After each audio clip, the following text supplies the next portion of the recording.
ऐसी ही बेहतरीन कहानियाँ सुनने के लिए केपी नॉवल चैनल को लाइक, शेयर और सब्सक्राइब करें। आने वाली कहानियों के बारे में जानने के लिए हमारे टेलीग्राम से जुड़ें। लिंक डिस्क्रिप्शन में है। BTTH disciple cashback system. अध्याय 42। वरिष्ठ बहन नालन का सदमा। अगली सुबह। ये वरिष्ठ बहन नालन का निवास है जो आगे है। धन्यवाद वरिष्ठ भाई। जियो ही जियान ने शिष्यों की पोशाक पहने यूनलान संप्रदाय के एक पुरुष शिष्य से ईमानदारी से बात की। युवक मुस्कुराया और अपना हाथ हिलाया, फिर चला गया। युवक के चले जाने के बाद जियो ही जियान ने पास ही एक शांत प्रांगण की ओर देखा। उसकी जिज्ञासा स्पष्ट थी। वरिष्ठ बहन नालन, क्या वह यहाँ रहती है? जियो ही जियान के होठों पर मुस्कान थी क्योंकि वह धीरे धीरे प्रांगण की ओर बढ़ रही थी। Swish swish swish. जैसे ही जियो ही जियान प्रांगण के पास पहुंची, उसने मार्शल आर्ट अभ्यास की आवाज़ सुनी। प्रांगण के द्वार पर खड़ी जियो ही जियान ने आवाज़ों की दिशा में देखा।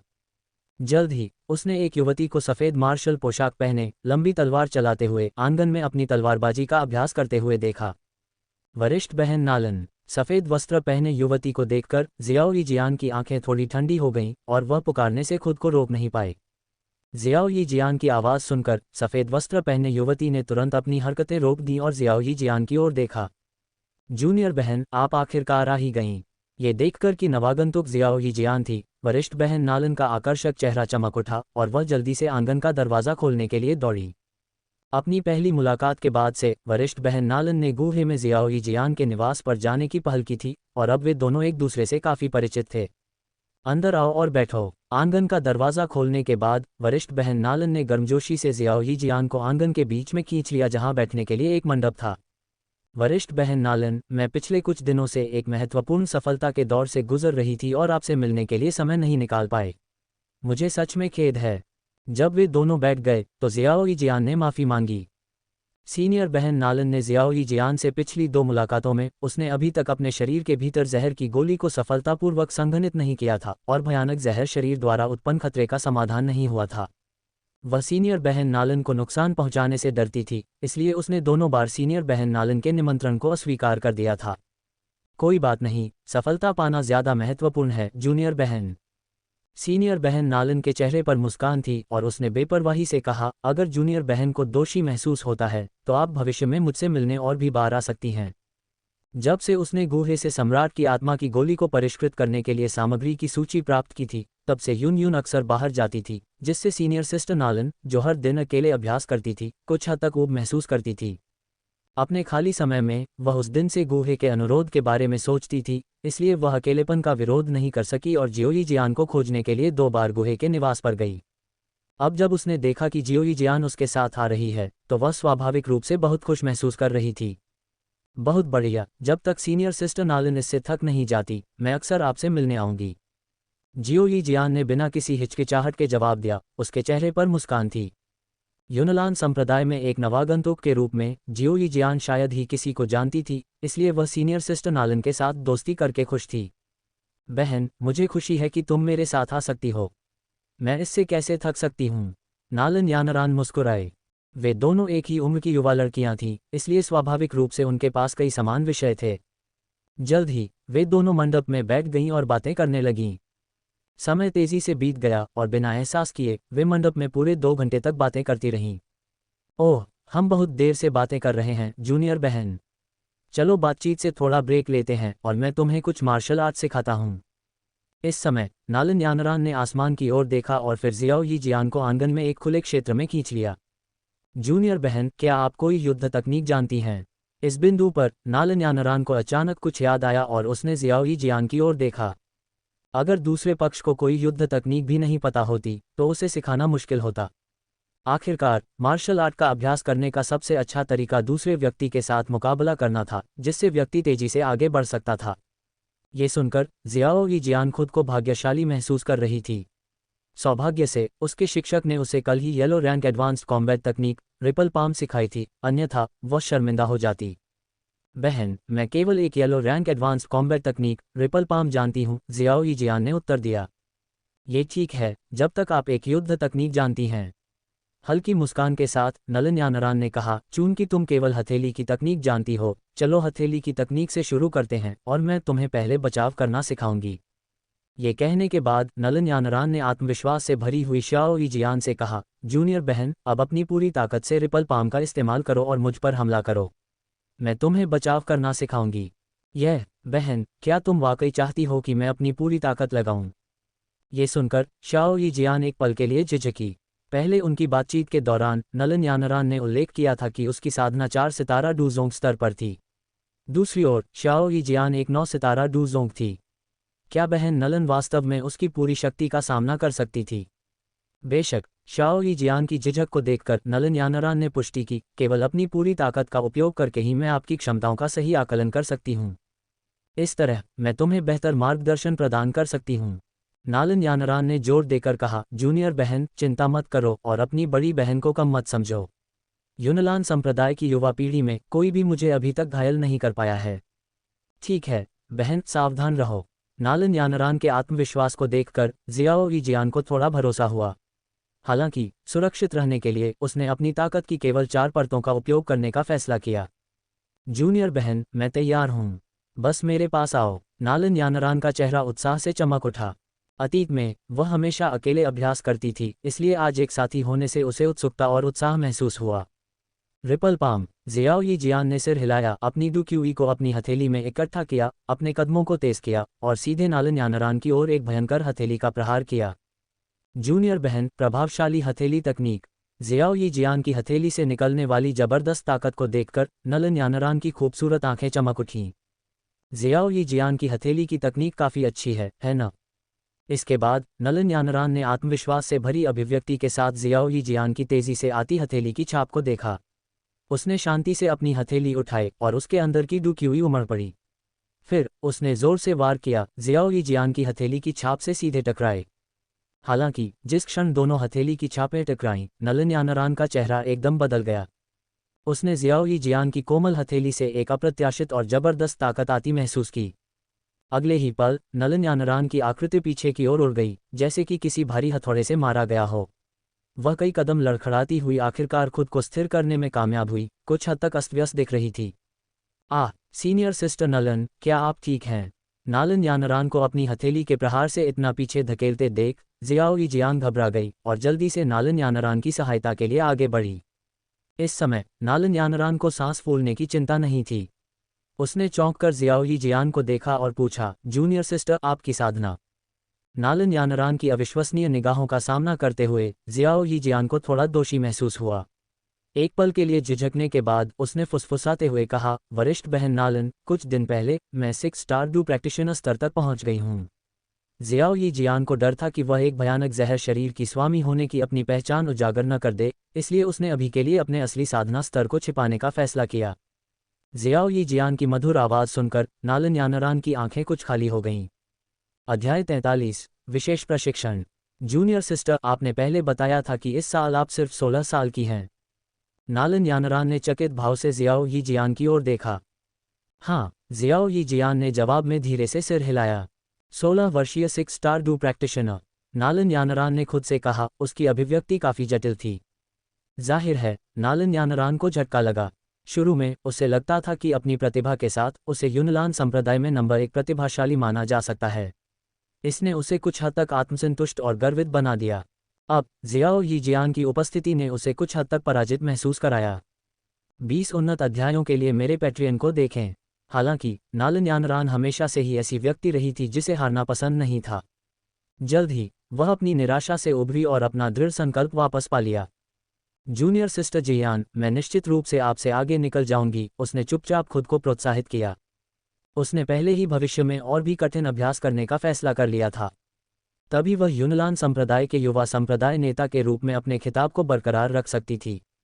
फिर नलन यानरान ने एक सहज मुस्कान के साथ जियाओ यीजियान को देखा और कहा, जूनियर सिस्टर, मुझे उम्मीद नहीं थी कि आप अपनी असली क्षमताओं को इतनी अच्छी तरह से छिपाएंगी। बहन, मैंने आपको चोट नहीं पहुंचाई, है न? ये सुनकर जियाओ यीजियान को और भी शर्मिंदगी महसूस हुई और उसने माफ़ी मांगने वाले लहजे में बात की। ये ठीक है, चलो जूनियर सिस्टर, चलो अपना मुकाबला जारी रखते हैं। नलन यानरान ने थोड़ा मुस्कुराया और चिढ़ाते हुए कहा, लेकिन इस बार आप पूरी ताकत से नहीं जा सकते। मैं एक 6 स्टार डू प्रैक्टिशनर की पूरी ताकत को संभाल नहीं सकता। ठीक है, मैं सावधान रहूंगा। जियो यी जियान ने सोचा कि उसने पहले अपनी ताकत की 4 परतें इस्तेमाल की थीं, इसलिए इस बार वह केवल 2 परतों का उपयोग करेगी। सीनियर सिस्टर नालन को इस तरह से चोट नहीं पहुंचानी चाहिए।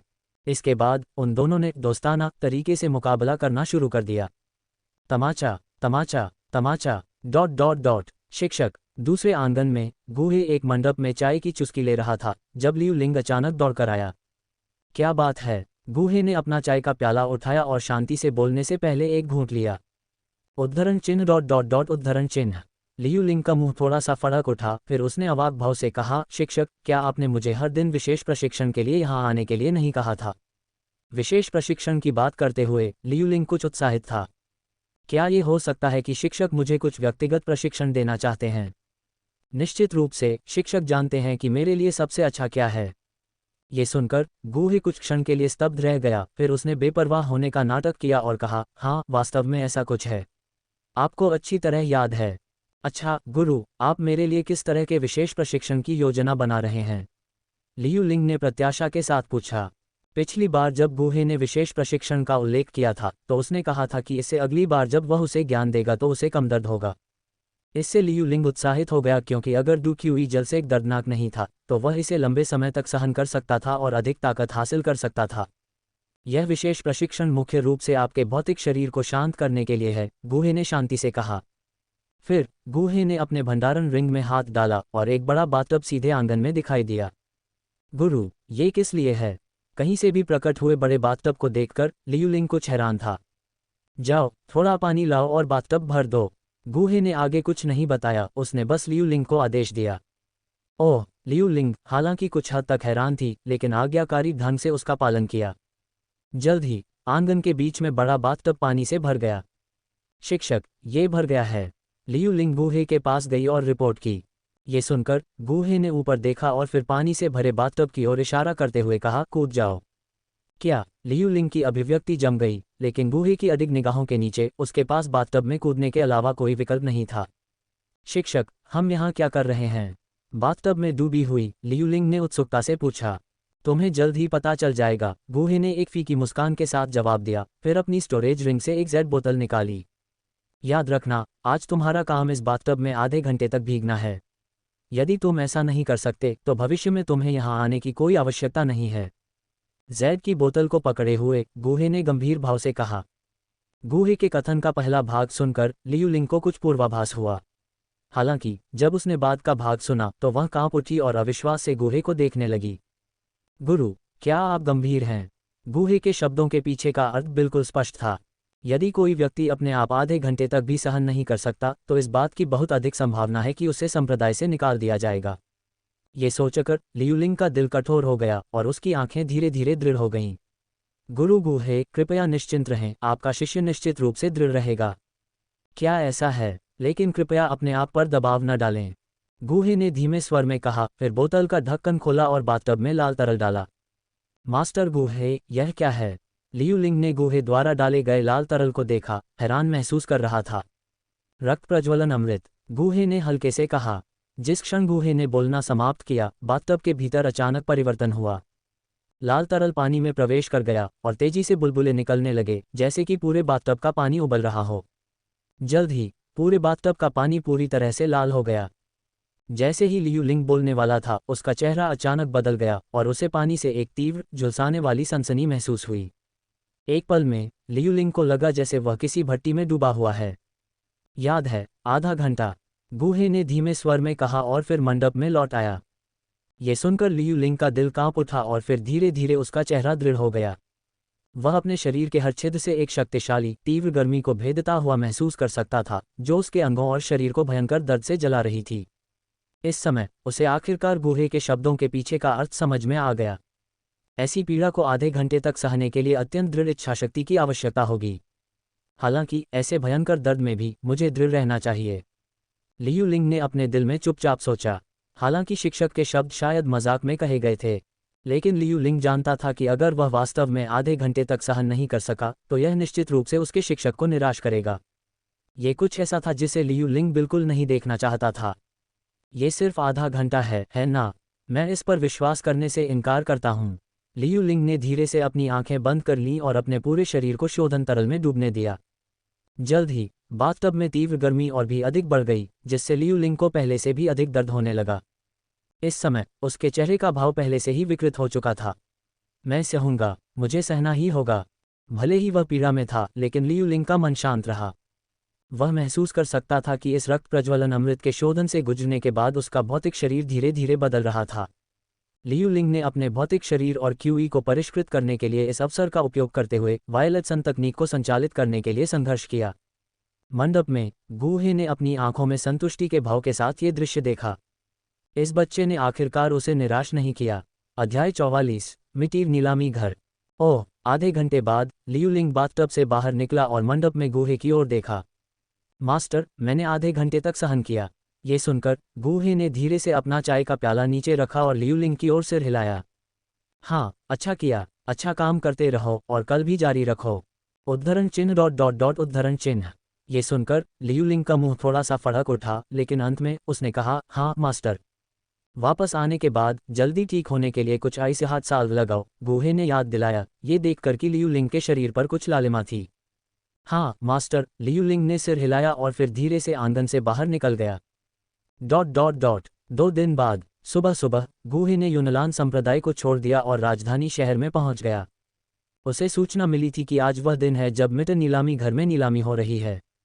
एक चहल पहल भरी सड़क के अंत में खड़े होकर गूहे ने अपने सामने खड़े विशाल नीलामी घर को देखा और आश्चर्य से आहें भरने लगा। हालांकि वह अपने पिछले जन्म में मिटर नीलामी घर गया था, लेकिन अपने पुनर्जन्म के बाद से गूहे ने पहली बार इतना बड़ा नीलामी घर देखा था। वह आश्चर्यचकित हुए बिना नहीं रह सका। मिटर नीलामी घर के प्रवेश द्वार पर उदासीन भावों और कमर पर धारदार हथियारों के साथ कई काले कपड़े पहने हुए लोग चील जैसी तीखी निगाहों से गुजरती भीड़ को देख रहे थे। इन लोगों से निकलने वाली आभा से यह स्पष्ट था कि उनमें से 3 डू मास्टर स्तर के थे, जबकि अन्य के पास प्रैक्टिशनर स्तर की ताकत थी। प्रवेश द्वार की रखवाली के लिए डू मास्टर स्तर के व्यक्तियों को भेजना यह दर्शाता है कि मिटर परिवार वास्तव में जियामा साम्राज्य के 3 प्रमुख कुलीन परिवारों में से एक था, जिसके पास काफी शक्ति थी। गूहे इस समय एक बड़े सफेद लबादे में था, जिसने उसके पूरे चेहरे को छुपा रखा था ताकि कोई उसे पहचान न सके। ऐसा नहीं था कि गूहे पहचाने जाने से डरता था, वह बस अनावश्यक परेशानी को आमंत्रित नहीं करना चाहता था। भीड़ का पीछा करते हुए गूहे धीरे धीरे नीलामी घर में दाखिल हुआ और विशाल आंतरिक भाग ने एक बार फिर उसे थोड़ा चकित कर दिया। हालांकि उसने जल्दी से अपना संयम वापस पा लिया और हॉल के केंद्र की ओर बढ़ गया। इस नीलामी घर के अंदर चारों ओर बड़ी बड़ी स्क्रीन लगी हुई थीं, जिन पर नीलामी के लिए अनगिनत वस्तुएं प्रदर्शित थीं। गूहे ने उन पर एक नज़र डाली, लेकिन कुछ भी विशेष रूप से असाधारण नहीं देखा। ऐसा लग रहा था कि वास्तव में दुर्लभ वस्तुओं को उनके रहस्य को बनाए रखने के लिए छिपाकर रखा गया था। बेशक कुछ प्रभावशाली ताकतें अन्य चैनलों के माध्यम से इन छिपे हुए खजानों के बारे में जानकारी एकत्र कर सकती हैं। अगर मुझे पता होता तो मुझे लियू लिंग को सूचित करना चाहिए था कि वह आकर पूछताछ करे, गूहे ने खुद से सोचा। गूहे की कीमिया राजा के रूप में स्थिति के साथ उनके शिष्यों द्वारा नीलामी की पेशकश के बारे में पूछताछ करना निश्चित रूप से मितीर परिवार द्वारा गंभीरता से लिया जाएगा। उसकी नज़र इधर उधर घूमी और आखिरकार एक मूल्यांकन कक्ष के प्रवेश द्वार पर टिक गई। गूहे एक पल के लिए झिझका और फिर अंदर चला गया। जैसे ही उसने तथाकथित मूल्यांकन कक्ष में कदम रखा, गूहे को ये देखकर कुछ आश्चर्य हुआ कि इस छोटी सी जगह में इसे बड़े करीने से लगभग 100 छोटे कक्षों में विभाजित किया गया था। यह उपाय संभवतः मूल्यवान वस्तुओं के प्रदर्शन को रोकने के लिए किया गया था। गूहे अभी मूल्यांकन कक्ष में प्रवेश ही कर रहा था कि एक नौकरानी जो उग्र पोशाक पहने हुए थी उसके पास आए। उसकी चुलबुली आवाज में आकर्षण का संकेत था जब उसने पूछा, सर, क्या आप मूल्यांकन के लिए यहाँ हैं या आप नीलामी से पहले मूल्य निर्धारण के लिए यहाँ हैं? बाद वाला, गूहे ने शांति से उत्तर दिया। कृपया मेरे पीछे आओ। एक आकर्षक मुस्कान के साथ नौकरानी मुड़ी और चली गई। नौकरानी का करीब 1 दर्जन मीटर तक पीछा करते हुए वह आखिरकार एक छोटे से कमरे के सामने रुकी। उसने आदरपूर्वक आगे झुककर कहा, सर, जब तक आप जिस वस्तु को नीलाम करना चाहते हैं उसे मूल्यांकन और सत्यापन के लिए अंदर जमा करते हैं, तब तक आप अपनी नीलामी वस्तु की दुर्लभता के आधार पर नीलामी सीटों के विभिन्न स्तर प्राप्त कर सकते हैं। थोड़ा सिर हिलाते हुए गूहे ने धीरे से काले लकड़ी के दरवाजे को खोला और अंदर घुस गया। उसने अपने पीछे दरवाजा बंद कर लिया। छोटा सा कक्ष अच्छी तरह से रोशन था और थोड़े भूरे बालों वाला एक बुजुर्ग व्यक्ति तीखी आंखों से गूहे की जांच कर रहा था। हालांकि चूंकि गूहे अपने लबादे से लगभग पूरी तरह से छिपा हुआ था, इसलिए उस व्यक्ति के लिए कोई भी विवरण समझ पाना मुश्किल था। कृपया बैठ जाएं, मेज के सामने एक कुर्सी की ओर इशारा करते हुए बुजुर्ग व्यक्ति ने नीलामी की वस्तुओं की जांच करने के लिए उपकरणों को व्यवस्थित करना समाप्त किया और धीमे स्वर में कहा, कृपया वह वस्तु निकाल लें जिसे आप नीलाम करना चाहते हैं। गूहे चुप रहा और कुछ नहीं बोला। इसके बजाय उसने अपना हाथ हिलाया और एक छोटी सी जेड बोतल मेज पर दिखाई दी। एक अमृत जेड बोतल के टेबल टॉप को छूने की आवाज़ सुनकर बूढ़े व्यक्ति ने थोड़ा पलक झपकाए, अपना सिर उठाया और अपनी नज़र जेड बोतल पर टिका दी। पतले पारदर्शी दस्ताने पहनते समय उसकी आंखों में आश्चर्य की झलक दिखाई दी। सावधानी से उसने जेड की बोतल ली और उसमें से सामग्री बाहर निकाल दी। जैसे ही एक सुनहरी गोली बूढ़े आदमी की हथेली में गिरी, उसके साथ एक चमकदार सुनहरी रोशनी भी थी। एक अत्यंत समृद्ध औषधीय सुगंध तुरंत कमरे में भर गई। ओह! इस सुनहरी रोशनी को देखकर और अनोखी खुशबू को सूंघते हुए बूढ़े आदमी के चेहरे पर थोड़ा बदलाव दिखा और उसने गोली की सतह पर रहस्यमय पैटर्न की सावधानीपूर्वक जांच की। उसके वृद्ध चेहरे पर गंभीरता का भाव दिखाई दिया। क्या मैं पूछ सकता हूँ, सर, ये किस तरह का अमृत है? थोड़ी देर तक देखने के बाद बूढ़े आदमी के चेहरे पर उलझन के भाव दिखे और वह गूहे से पूछे बिना नहीं रह सका। ये छठी कक्षा की डू स्पिरिट गोली है। बूढ़े आदमी की ओर देखते हुए गूहे ने शांति से कहा। क्या? गूहे के शब्दों को सुनकर बूढ़े आदमी के वृद्ध चेहरे पर आश्चर्य का भाव दिखा और फिर उसने अविश्वास में पूछा, ये छठी कक्षा की अमृत डू स्पिरिट गोली है। गूहे ने बूढ़े आदमी की ओर देखा और सहजता से उत्तर दिया, आपको जाकर मितीर नीलामी घर से सर्वोच्च पद के व्यक्ति को बुलाना चाहिए जो यहाँ मौजूद है। ये सुनकर बूढ़ा आदमी थोड़ा स्तब्ध रह गया, फिर उसने गूहे को सिर हिलाते हुए कहा, कृपया प्रतीक्षा करें, सर। मैं जाकर पर्यवेक्षण के प्रभारी बुजुर्ग को बुलाता हूँ। लगभग एक कप चाय के समय तक चुपचाप प्रतीक्षा करने के बाद एक बुजुर्ग व्यक्ति दरवाजे से अंदर आया। नमस्ते, सर, मैं मितीर नीलामी घर का प्रमुख मितीर तुशान हूँ। जैसे ही बुजुर्ग व्यक्ति अंदर आया, उसने गूहे को अपना परिचय दिया। मैं गूहे हूँ, गूहे ने शांत स्वर में उत्तर दिया। छठी श्रेणी का अमृत बनाने में सक्षम होने के कारण संभवतः पूरे जियामा साम्राज्य में गूहे के अलावा कोई और ऐसा नहीं कर सकता था। इसलिए जब तक गूहे इस डू स्पिरिट पिल को नीलाम करने का इरादा रखता था, तब तक उसकी पहचान छिपी नहीं रह सकती थी। ये वास्तव में लॉर्ड अल्कमी किंग है। गूहे को अपनी पहचान बताते देख मितीर तुशान के मुंह पर मुस्कान आ गई। जाहिर है उसने गूहे की पहचान पहले ही भांप ली थी। आखिरकार छठी कक्षा के कीमियागर के अलावा कोई भी छठी कक्षा का अमृत नहीं बना सकता। महामहिम, मैं बस चुपचाप इस नीलामी में भाग लेना चाहता हूँ। गूहे ने मितीर तुशान की ओर देखा और धीरे से बोला। ये सुनकर मितीर तुशान कुछ देर के लिए हैरान हुआ, लेकिन फिर उसने आत्मविश्वास से भरी मुस्कान दिखाते हुए जवाब दिया, मैं समझता हूँ। नीलामी शुरू होने से पहले लॉर्ड किमिया किंग की यहाँ मौजूदगी की खबर लीक नहीं होगी। जहाँ तक नीलामी शुरू होने के बाद क्या होगा, जब छठी कक्षा का अमृत दिखाई देगा तो एक मूर्ख भी जान जाएगा कि किमिया किंग गूहे आ गया है। अध्याय 45 गूहे की चिंताएं। मितीर तुशान के शब्दों में निहित अर्थ सुनकर गूहे कुछ देर के लिए अचंभित रह गया, लेकिन फिर सिर हिलाया और कहा, तो कृपया गोली का मूल्यांकन शुरू करें। इस पर मितीर तुशान ने हल्के से मुस्कुराते हुए जवाब दिया, भगवान कीमिया मास्टर नकली गोलियां नहीं बनाएंगे। चूंकि आपने कहा है कि यह एक डू स्पिरिट गोली है, इसलिए मैं स्वाभाविक रूप से इसे डू स्पिरिट गोली के विनिर्देशों के अनुसार नीलाम करूंगा। ये सुनकर गूहे थोड़ा हैरान हुआ और उसने सोचा कि यह लड़का वास्तव में मितीर परिवार से है। उसके शब्द सुनने में सुकून देने वाले थे। उस स्थिति में क्या मैं इस डू स्पिरिट गोली की कीमत के बारे में पूछ सकता हूँ? गूहे ने पूछना जारी रखा। डू स्पिरिट पिल छठी श्रेणी का अमृत है और यह इस नीलामी में सबसे कीमती वस्तु होगी। बाद में मैं डू स्पिरिट पिल को अंतिम नीलामी के रूप में नीलाम करूंगा। कीमत के लिए ये प्रमुख कुलीन परिवारों के प्रमुखों द्वारा निर्धारित किया जाएगा, मितीर तुशान ने मुस्कुराते हुए उत्तर दिया। शाही राजधानी में शीर्ष कुलीन परिवारों के प्रमुखों की ताकत डुकिंग स्तर पर बनी रही। ये डू स्पिरिट पिल उन्हें सीधे एक स्तर ऊपर उठा सकती थी, जिससे यह उनके लिए एक अमूल्य खजाना बन जाता। जब डू स्पिरिट पिल दिखाई देती तो प्रमुख कुलीन परिवारों के प्रमुख निस्संदेह इसके लिए जमकर प्रतिस्पर्धा करते। ऐसी स्थिति में मितीर तुशान का मानना था कि डू स्पिरिट पिल की कीमत निश्चित रूप से कम नहीं होगी। गूहे ने स्वाभाविक रूप से मितीर तुशान का मतलब समझ लिया और धीरे से सिर हिलाया। लॉर्ड अल्कमी मास्टर, यह आपका निजी कमरा नंबर है। नीलामी शुरू होने वाली है, इसलिए कृपया तदनुसार अपनी सीट लें, मितीर तुशान ने गूहे को हरे जैद से बना एक कार्ड देते हुए कहा। गूहे ने सिर हिलाकर कार्ड स्वीकार किया और फिर पूछा, वैसे क्या आप मुझे इस नीलामी में नीलाम होने वाली वस्तुओं की एक सूची दे सकते हैं? ये सुनकर मितीर तुशान को थोड़ी हैरानी हुई, लेकिन फिर उसने तुरंत जवाब दिया, बेशक। फिर उसने अपना हाथ एक स्टोरेज रिंग पर फेरा और उसकी हथेली में एक सूची दिखाई दी। लॉर्ड अल्कमी मास्टर, ये लीजिए। मितीर तुशान ने गूहे को सूची सौंपी। धन्यवाद। गूहे ने सूची स्वीकार की और मूल्यांकन कक्ष से धीरे धीरे बाहर निकलने से पहले उसे धन्यवाद दिया। गूहे के जाने के बाद वह बुजुर्ग व्यक्ति जो पहले चला गया था वापस आया। बड़े पर्यवेक्षक, क्या वह व्यक्ति वास्तव में लॉर्ड कीमिया मास्टर गूहे था? बुजुर्ग व्यक्ति ने कुछ हद तक चौंके हुए भाव से मितिर तुशान को देखा।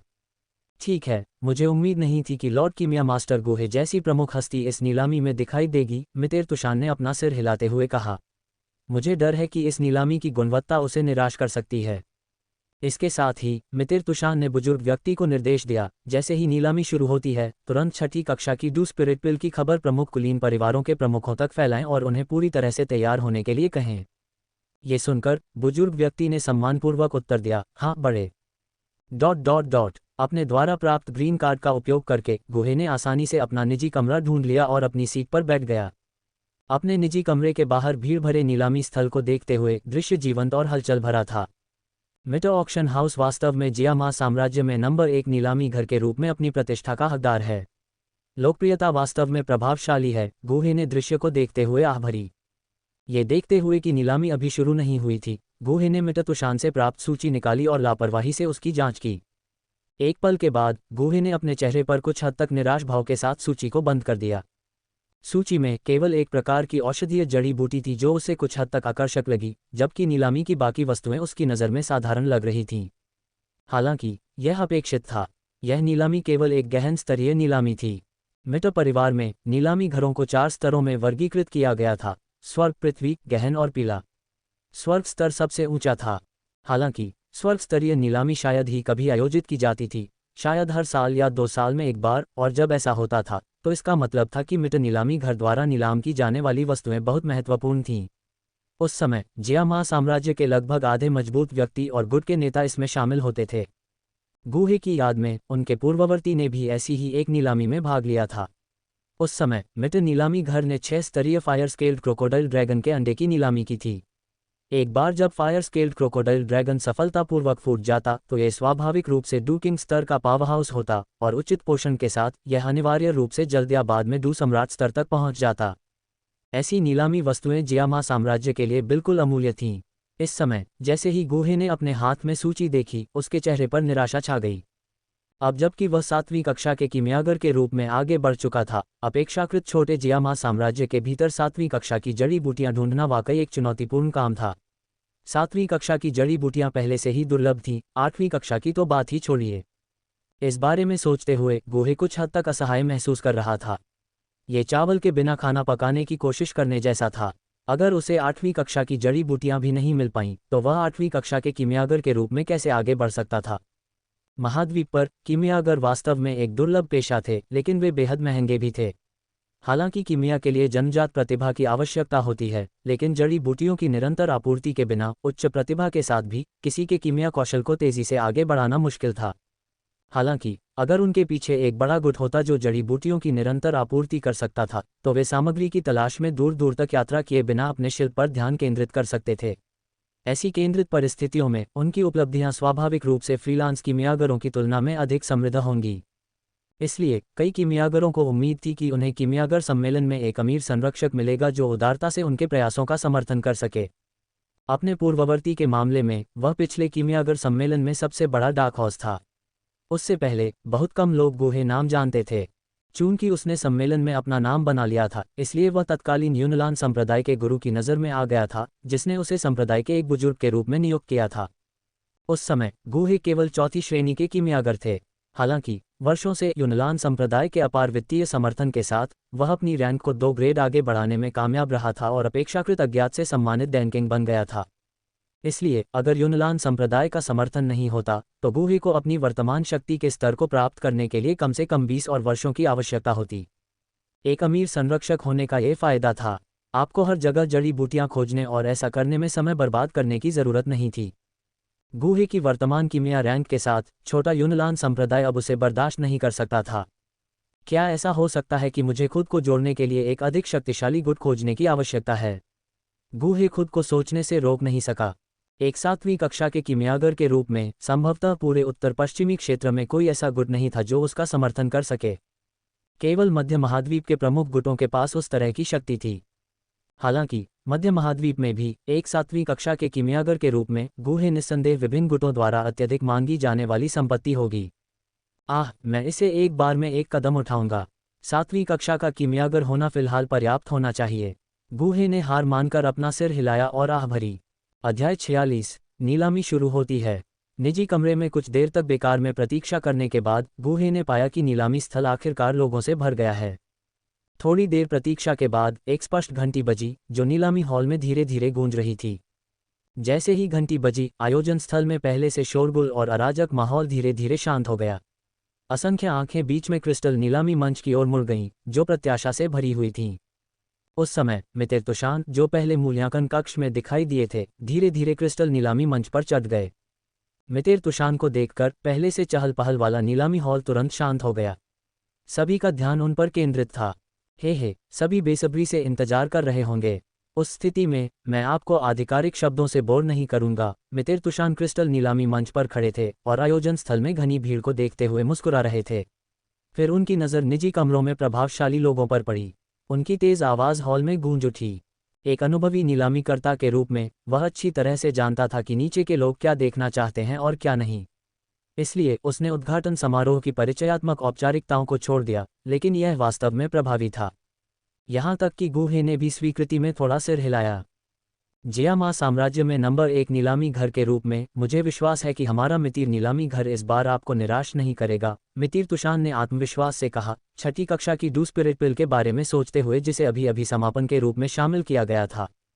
इसके बाद मितिर तुशान ने हल्के से ताली बजाई और घोषणा की, मैं घोषणा करता हूं कि मितिर नीलामी अब शुरू हो गई है। जैसे ही मितिर तुशान की घोषणा हुई, विशाल क्रिस्टल प्लेटफॉर्म से अचानक चमकदार रोशनी का एक विस्फोट हुआ। थोड़ी देर बाद तीव्र प्रकाश धीरे धीरे कम हो गया। मितिर तुशान के सामने क्रिस्टल प्लेटफॉर्म पर एक पूरी तरह से नीली लंबी तलवार खड़ी थी। रोशनी की रोशनी में यह एक ठंडी चमक को दर्शाता है।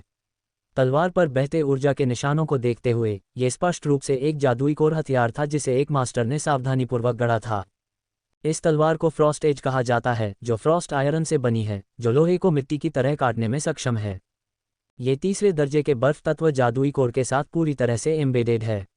यदि कोई व्यक्ति पानी और बर्फ के गुणों की खेती करता है तो दुश्मनों के खिलाफ इसका इस्तेमाल करता है, इसकी शक्ति निस्संदेह बढ़ जाएगी। एक दिव्य हथियार और यात्रा के लिए जरूरी है। यदि आप में से कोई भी इच्छुक है तो अपने पास खोलने में संकोच न करें। पैसा मूल्यवान है, लेकिन ये तब और भी कीमती हो जाता है जब आप जीवित रहते हुए इसका आनंद ले सकते हैं, है ना? हे। मितिर तुशान ने अपने हाथ में नीला लंबा तलवार पकड़ी और तलवार के हिलने के साथ एक हल्की ठंडी हवा उठी जिससे एक सूक्ष्म सफ़ेद धुंध बन गई। वह नीलामी स्थल को देखने के लिए मुड़ा, मुस्कुराया, शुरुआती बोली, 1 लाख। कृपया सभी लोग। एक जादुई कोर हथियार। क्रिस्टल नीलामी मंच पर लंबी तलवार को देखते हुए गूहे ने बड़बड़ाया। एक लंबी तलवार एक ऐसा हथियार था जिसे वह काफ़ी पसंद करता था, लेकिन दुर्भाग्य से ये बर्फ की विशेषता वाला था जो उसके अग्नि गुण के साथ विरोधाभासी था। अन्यथा वह अपने शिष्यों के लिए इसे खरीदने पर विचार कर सकता था। ये सोचकर गूहे बोली लगाने का कोई इरादा नहीं रखता था। अभी सूची में मौजूद आइटम उसे विशेष रूप से आकर्षक नहीं लगे। जादुई जानवर के अंडे और अंत में एक औषधीय जड़ी बूटी को छोड़कर वह उनमें से अधिकांश में रुचि नहीं रखता था। बेशक सिर्फ इसलिए कि गूहे रुचि नहीं रखता था इसका मतलब यह नहीं था कि अन्य लोग रुचि नहीं रखते थे। सेनानियों के लिए एक आसान हथियार फार्मासिस्ट के कड़ाही की तरह था, एक आवश्यक उपकरण। इसलिए मितिर तुशान के शब्दों के बाद नीलामी हॉल लगातार बोली लगाने वाली आवाज़ों से गूंज उठा। कुछ मिनटों की निरंतर प्रतिस्पर्धा के बाद बोली का पहला दौर एक पतले और उत्साहित आदमी ने 150,000 सोने के लिए सफलतापूर्वक जीता सिक्के। पहली नीलामी की सुचारू प्रगति के बाद नीलामी मंच पर विभिन्न चमकदार खजाने दिखाई देने लगे, कवच, मार्शल कौशल, तकनीक, औषधीय जड़ी बूटियां और बहुत कुछ। एक नर्म कुर्सी पर बैठे गूहे ने वस्तुओं के लिए होड़ करने वाले अन्य लोगों के दृश्यों को धीरे से देखा, अपनी आंखें थोड़ी बंद करके आगामी नीलामी वस्तुओं की प्रतीक्षा कर रहे थे। गूहे की तरह कई शीर्ष परिवारों के निजी कमरों में भी किसी ने बोली नहीं लगाई। उनके लिए अब तक प्रस्तुत की गई वस्तुएं पर्याप्त आकर्षक नहीं थीं। नालन परिवार के निजी कमरे में बुजुर्ग नालन जी ने नीलामी हॉल में दृश्य को कुछ हद तक उदासीन भाव से देखा। यह मितिर नीलामी घर कम दिलचस्प होता जा रहा है। मंच पर विभिन्न वस्तुओं की नीलामी देखकर नालन जी का चेहरा थोड़ा उब गया। अगर यह 5वीं कक्षा का जादुई जानवर का अंडा नहीं होता तो मुझे इस नीलामी में कोई दिलचस्पी नहीं होती। 5वीं कक्षा के जादुई जानवर के अंडे के बारे में सोचते हुए नालन जी ने खुद को थोड़ा उत्साह दिखाने के लिए मजबूर किया। अगर ठीक से खेती की जाए तो 5वीं कक्षा का जादुई जानवर भविष्य में राजा स्तर का अस्तित्व बन सकता है। नालन जी ने अंडा मुख्य रूप से अपनी पोती नालन यानरान के लिए खरीदा था। नालन यानरान के बारे में सोचते हुए नालन जी के बूढ़े चेहरे पर एक संतुष्ट मुस्कान दिखाई दी। क्लाउड मिस्ट संप्रदाय के संप्रदाय गुरु द्वारा उनकी पोती को अगले उत्तराधिकारी के रूप में स्वीकार किया जाना नालन परिवार के लिए बहुत खुशी की बात थी। ये तो बताने की जरूरत ही नहीं कि नालन यानरान को पहले ही क्लाउड मिस्ट संप्रदाय की अगली पीढ़ी का उत्तराधिकारी नियुक्त किया जा चुका था। जब नालन यानरान क्लाउड मिस्ट संप्रदाय का संप्रदाय गुरु बन गया तो निस्संदेह नालन परिवार की ताकत में गुणात्मक सुधार हुआ। तब तक जियामा साम्राज्य का शाही परिवार भी नालन परिवार के खिलाफ आसानी से कार्रवाई करने की हिम्मत नहीं कर पाता। यह जियाओ परिवार के उस युवक के लिए अफसोस की बात है। कुछ दिन पहले की घटना के बारे में सोचते हुए जब नालन यानरान ने जियाओ परिवार के युवक के साथ जबरन सगाई रद्द कर दी थी, नालन जी के चेहरे पर मुस्कान धीरे धीरे गायब हो गई। जब यानरान अगली बार वापस आएगी तो मुझे उसे सबक सिखाना होगा। सगाई रद्द करने और क्लाउड मिस्ट संप्रदाय में रहने के बाद नालन यानरान के घर आने से बचने के बारे में सोचते हुए नालन जी के चेहरे पर गुस्से की झलक दिखाई दी। तभी नालन जी ने भौहें सिकुड़ी और उसके चेहरे पर दर्द की झलक दिखाई दी। नालन जी के चेहरे पर हल्का भूरा काला रंग चमक उठा। अरे, ये फिर से हो रहा है। नालन जी ने इसे दबाने के लिए जल्दी से अपना डूक्यू प्रसारित किया और उसके चेहरे पर भूरा काला रंग धीरे धीरे गायब हो गया। ये जहर और भी ज्यादा गंभीर होता जा रहा है। मुझे आश्चर्य है कि मैं इसे और कितने समय तक झेल पाऊंगा। अपने शरीर के अंदर की स्थिति को महसूस करते हुए नालन जी के चेहरे पर एक दर्दनाक याद उभर आई। 4 साल पहले उसने ब्रांडिंग आयरन पॉइजनस पायथन नामक एक बेहद जहरीले 5वीं कक्षा के जादुई जानवर से लड़ाई की थी।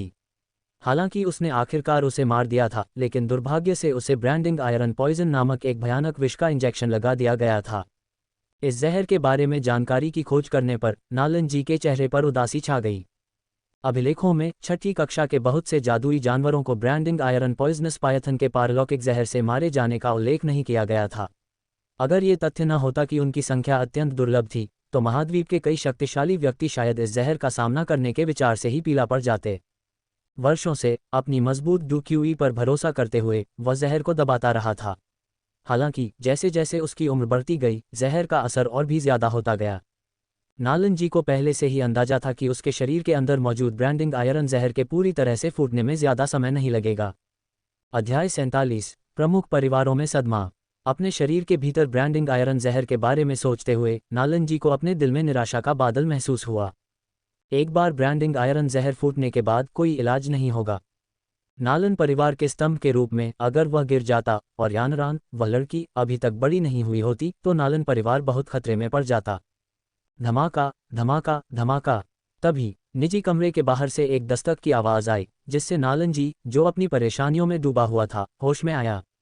अंदर आ जाओ। उसके बाद नालन जी ने धीरे से दरवाजे की ओर कहा।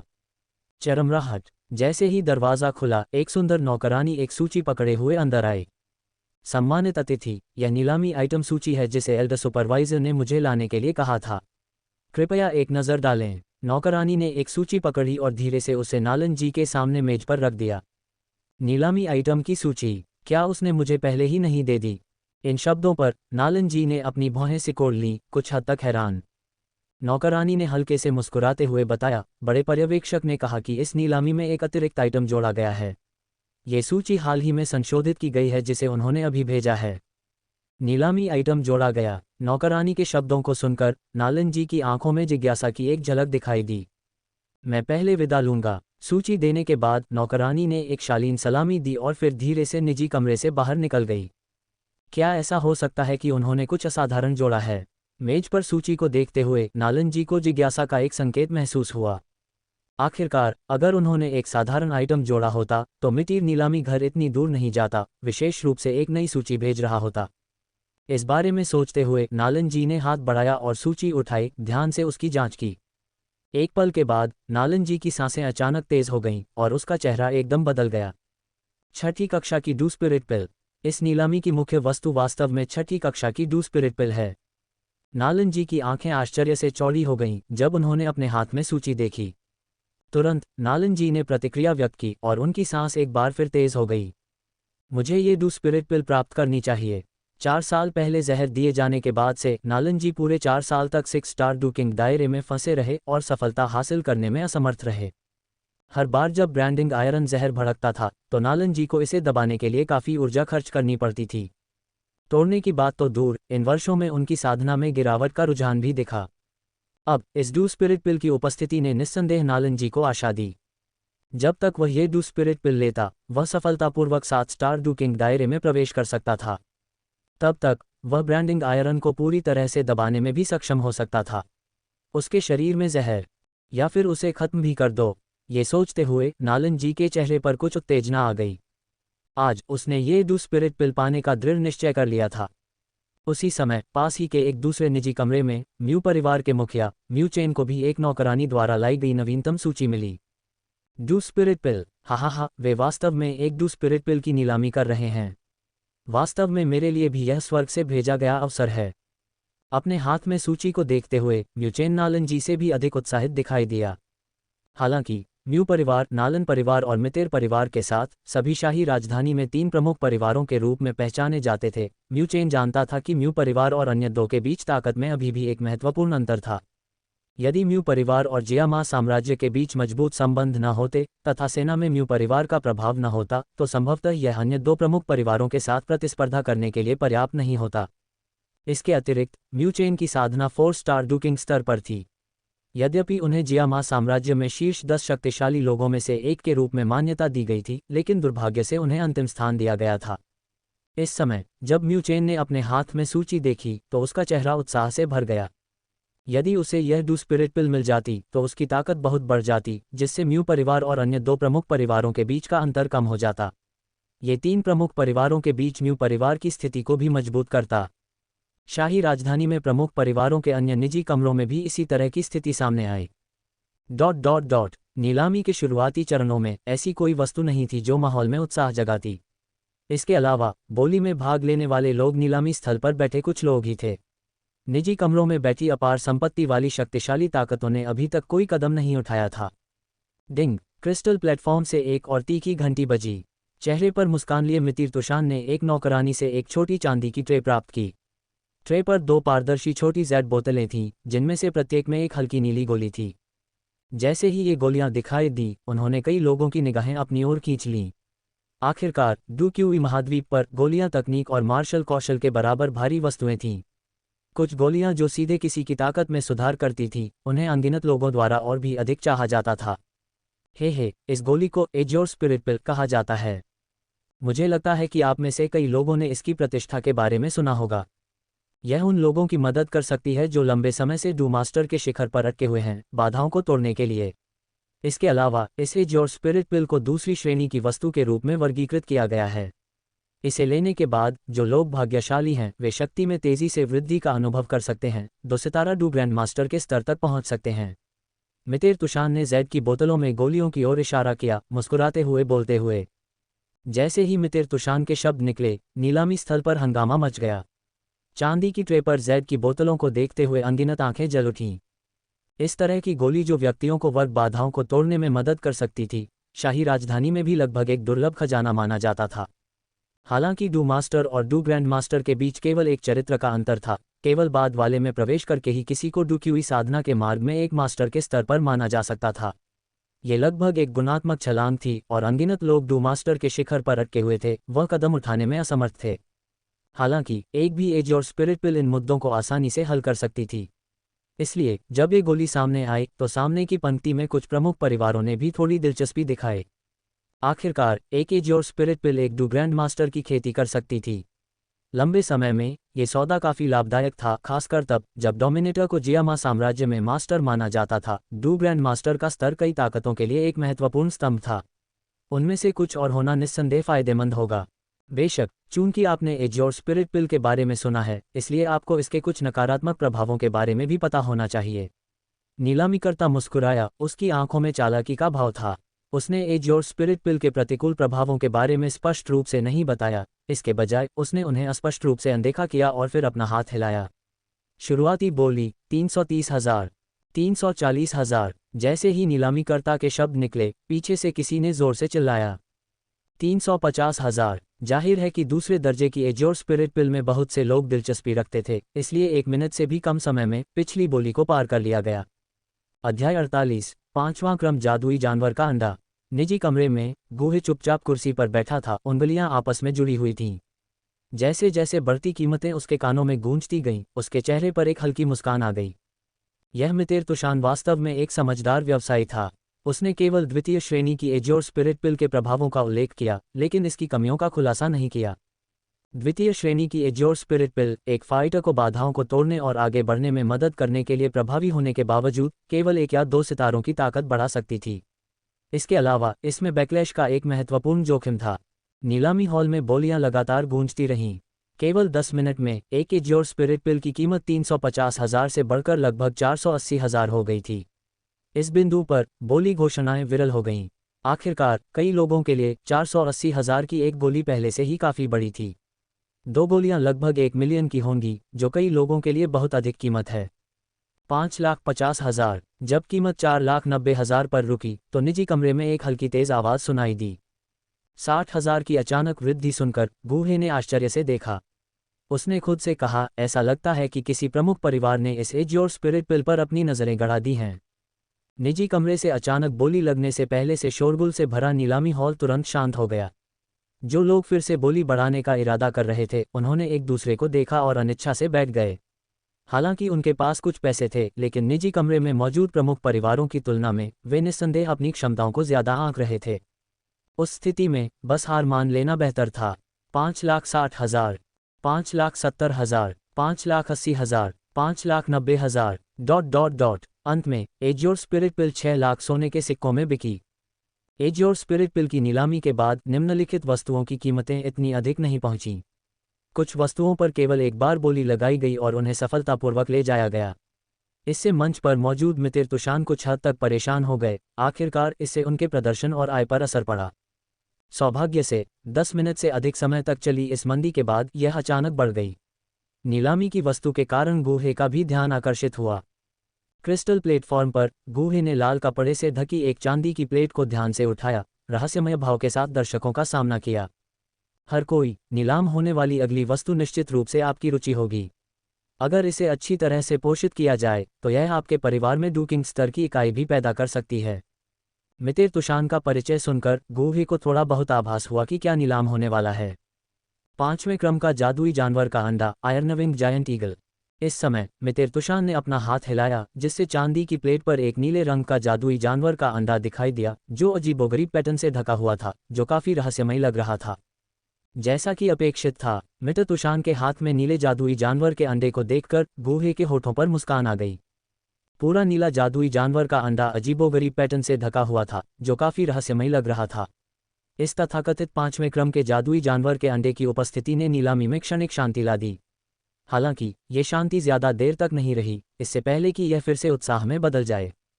यहां तक कि निजी कमरे में मौजूद परिवार भी थोड़े हंगामे में थे। जाहिर है, 5वें क्रम के जादुई जानवर के अंडे ने उनकी रुचि जगा दी थी। आखिरकार इस जादुई जानवर के अंडे को प्राप्त करना और इसे अच्छी तरह से पालना संभावित रूप से भविष्य में डुकिंग स्तर की इकाई की सहायता का परिणाम हो सकता है। इसके अलावा आयरनविंग जायंट ईगल एक दुर्लभ उड़ने वाला जादुई जानवर था। मुझे ये 5वें क्रम का जादुई जानवर का अंडा पसंद है। एक निजी कमरे में एक मध्यम आयु वर्ग के व्यक्ति ने मितेर तुशान के हाथ में जादुई जानवर के अंडे को भावुक आंखों से देखा। मास्टर, मुझे डर है कि यह 5वीं श्रेणी का जादुई जानवर का अंडा 10 लाख सोने के सिक्कों से कम में नहीं बिकेगा। अगर हम इस तरह से फिजूल खर्ची करते रहे तो हम बाद में डुकिंग पैलेट्स के लिए प्रतिस्पर्धा नहीं कर पाएंगे। एक प्रबंधक जैसा दिखने वाला आदमी मध्यम आयु वर्ग के व्यक्ति के पीछे फुसफुसाया। ये सच है, लेकिन ऐसा लगता है कि अन्य प्रमुख परिवारों की भी उन स्पिरिट पिल्स पर नजर है। हमारे पास उनसे प्रतिस्पर्धा करने की ताकत नहीं है, मध्यम आयु वर्ग के व्यक्ति ने आह भरी। क्रिस्टल नीलामी मंच पर मितेर तुशान ने उत्साहपूर्वक 5वें क्रम के जादुई जानवर के अंडे के लाभों के बारे में बताया। नीचे बैठे दर्शकों ने उसके हाथ में जादुई जानवर के अंडे को देखकर तुरंत ही बहुत गर्म आंखें बना लीं। हे, मुझे यकीन है कि अब आप सभी इस 5वें क्रम के जादुई जानवर के अंडे के महत्व को समझ गए होंगे। इस जादुई जानवर के अंडे की नीलामी शुरू हो गई है। शुरुआती कीमत 1 मिलियन है और अब बोली शुरू हो। मितेर तुशान ने क्रिस्टल नीलामी मंच पर मुस्कुराते हुए कहा, 1 मिलियन सोने के सिक्के थोड़े महंगे हैं। $1 मिलियन की कीमत सुनकर गूहे थोड़ा हैरान हुआ, लेकिन ये देखते हुए कि आयरनविंग जायंट ईगल एक उड़ने वाला जादुई जानवर था, उसे कुछ राहत महसूस हुई। हालांकि यह थोड़ा महंगा है, एक उड़ने वाला जादुई जानवर वास्तव में इस कीमत के लायक है। हालांकि वह महसूस कर सकता था कि इस $1 मिलियन की कीमत के सामने आने के बाद आयोजन स्थल पर एक बार जो उत्साही निगाहें थीं, वे काफ़ी कम हो गईं। जाहिर है, इतनी ऊंची कीमत ने कई लोगों को पीछे हटने पर मजबूर कर दिया था। 1,100,000 सोने के सिक्के, 1,200,000 सोने के सिक्के, 1,300,000 सोने के सिक्के। मितिर तुशान के बोलने के तुरंत बाद विभिन्न निजी कमरों से आवाज़ें गूंजने लगीं। स्पष्ट रूप से इतनी ऊंची कीमत पर भी 5वें क्रम के जादुई जानवर के अंडे के प्रलोभन ने कई प्रमुख परिवारों को इसे खरीदने के लिए प्रेरित किया था। बोली लगाए। जल्द ही इस जादुई जानवर के अंडे की कीमत 1,700,000 तक पहुंच गई। बोली लगाने वालों की घटती संख्या को देखकर गूही को पता था कि अब उसके लिए हस्तक्षेप करने का समय आ गया है। हाँ, ये 5वां क्रम जादुई जानवर का अंडा उन नीलामी वस्तुओं में से एक था जिस पर उसने अपनी नज़रें गड़ा दी थीं। हालांकि 5वां क्रम जादुई जानवर का अंडा व्यक्तिगत रूप से उसके लिए किसी काम का नहीं था, लेकिन उसके शिष्य के पास पालतू जानवर की कमी लग रही थी। अगर वह अपने शिष्य को ये 5वां क्रम जादुई जानवर का अंडा उपहार में दे और 10 गुना रिटर्न दे, तो उसे किस तरह का जादुई जानवर का अंडा मिलेगा, ये सोचकर गूही को कुछ प्रत्याशा महसूस हुई। उसने तुरंत चिल्लाया, 2 मिलियन सोने के सिक्के। जैसे ही यह कीमत सामने आई, नीलामी हॉल में हंगामा मच गया। इसके बाद प्रमुख परिवारों में से भी किसी ने बोली लगाना जारी नहीं रखा। इस आदमी ने एक ही बार में 30,000 सोने के सिक्के जोड़ दिए। जाहिर है कि उसने सभी को ये घोषणा करते हुए कहा, मैं इस 5वें क्रम के जादुई जानवर के अंडे का दावा कर रहा हूँ। क्रिस्टल नीलामी मंच पर मितिर तुशान ने गूही की आवाज़ सुनी और कुछ हद तक हैरान हो गया। कीमियागर राजा को ये 5वां क्रम का जादुई जानवर का अंडा क्यों चाहिए? हालांकि वह हैरान था, उसने तुरंत प्रतिक्रिया दी। भीड़ से 3 बार पूछने के बाद उसने निर्णायक रूप से नीलामी हथौड़ा नीचे गिरा दिया। अध्याय 49, तीव्र प्रतिस्पर्धा। यह आदमी कौन है? इतनी हाई प्रोफाइल बोली, क्या ये नालन परिवार या शायद म्यू परिवार हो सकता है? जब मितिर तुशान ने परिणाम को अंतिम रूप दिया तो सभी ने निजी कमरे की ओर देखा जहां गूहे स्थित था, और उनके चेहरे पर हैरानी के भाव थे। उनकी नज़र में शाही राजधानी के शीर्ष परिवारों के अलावा कोई भी अन्य परिवार इतना हाई प्रोफाइल अभिनय करने की हिम्मत नहीं करता था। नालन जी और म्यू चेन ने भी गूहे के निजी कमरे की ओर अपनी निगाहें घुमाईं और अनुमान लगाया कि बोली लगाने वाला किस परिवार से हो सकता है। उन्होंने खुद बोली लगाने से परहेज किया क्योंकि वे बाद में शीर्ष डू स्पिरिट पिल्स के लिए होने वाली प्रतिस्पर्धा के लिए अपनी ताकत बचाना चाहते थे। 5वें क्रम के जादुई जानवर के अंडे से उत्पन्न चरमोत्कर्ष कुछ समय बाद धीरे धीरे कम हो गया। इसके कुछ समय बाद गूहे, जो अपनी कुर्सी पर निष्क्रिय था, अचानक क्रिस्टल स्टेज पर मितिर तुशान द्वारा छोटी चांदी की प्लेट पर प्रस्तुत एक औषधीय जड़ी बूटी से आकर्षित हुआ। ये जड़ी बूटी पूरी तरह से लाल थी, जैसे कि ताजे खून में नहाई हुई हो, लगभग एक हथेली के आकार की। एक नज़र में ये लिंगजी जैसा दिखता था और जैसे ही ये दिखाई दिया, एक हल्की सुगंध फैल गई जो क्रिस्टल स्टेज के पास मौजूद लोगों की आत्माओं को तरोताजा कर रही थी। वास्तव में यह अग्नि लिंगजी है। यह नीलामी व्यर्थ नहीं है। मंच पर मितिर तुशान के हाथ में उग्र लाल लिंगजी को देखकर गूहे मुस्कुराए बिना नहीं रह सका।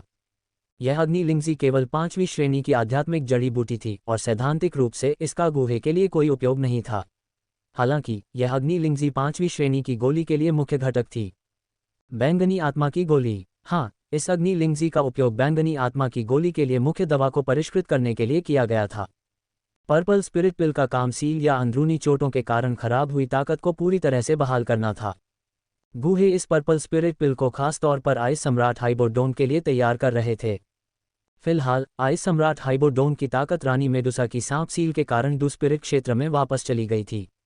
वह टैगरे रेगिस्तान के भीतर रेगिस्तानी शहर में छिपा हुआ था।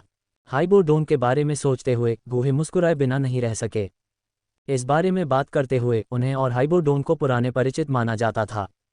उस समय अल्केमिस्ट ग्रैंड कॉम्पिटिशन में पहला स्थान जीतने के बाद हाइबोडोन द्वारा प्रतिनिधित्व किए जाने वाले मितिर परिवार ने उन्हें भर्ती करने की कोशिश की।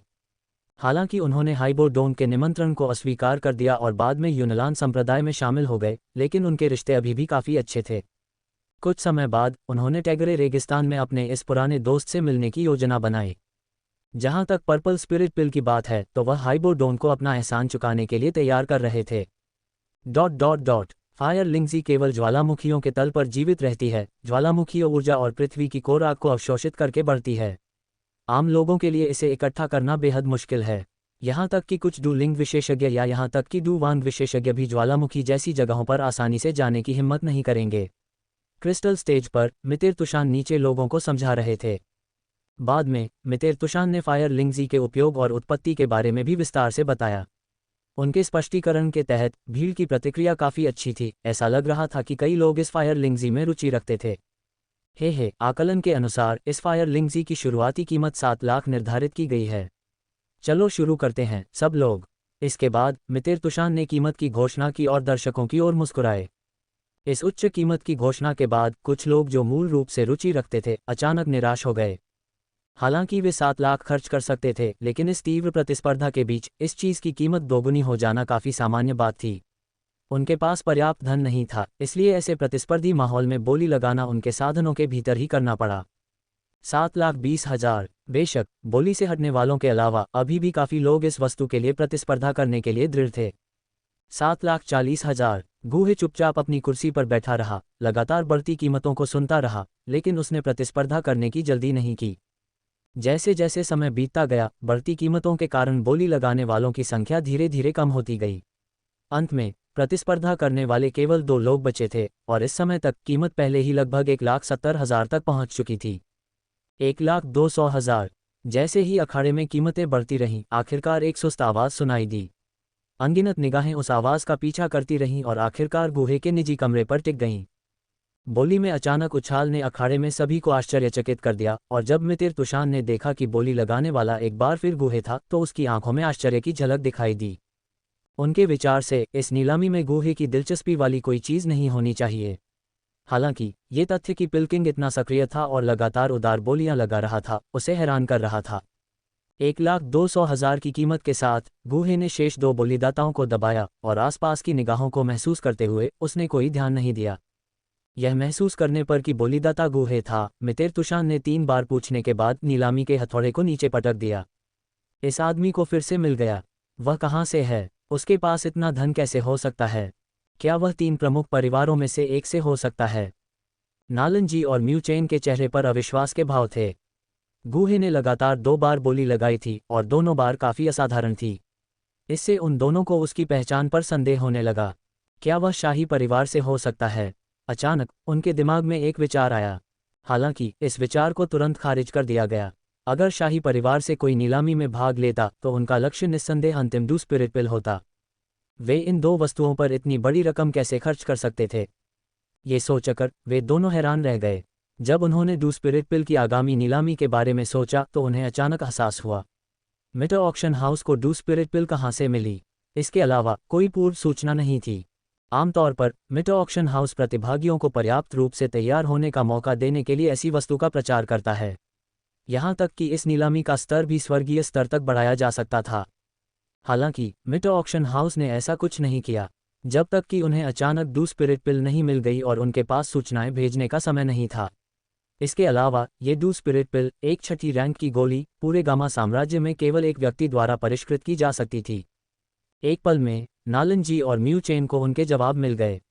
ऐसा लग रहा था कि पिल्किंग गूहे ने भी इस नीलामी में भाग लिया था और 6ठी रैंक की गोली, डू स्पिरिट पिल प्रदान की थी। हालांकि पिल्किंग गूहे को इन वस्तुओं की आवश्यकता नहीं थी। 5वें क्रम के जादुई जानवर के अंडे और अग्निलिंगजी के बारे में सोचते हुए, जिसे उसने अभी अभी खरीदा था, वे दोनों असमंजस में पड़ गए। ...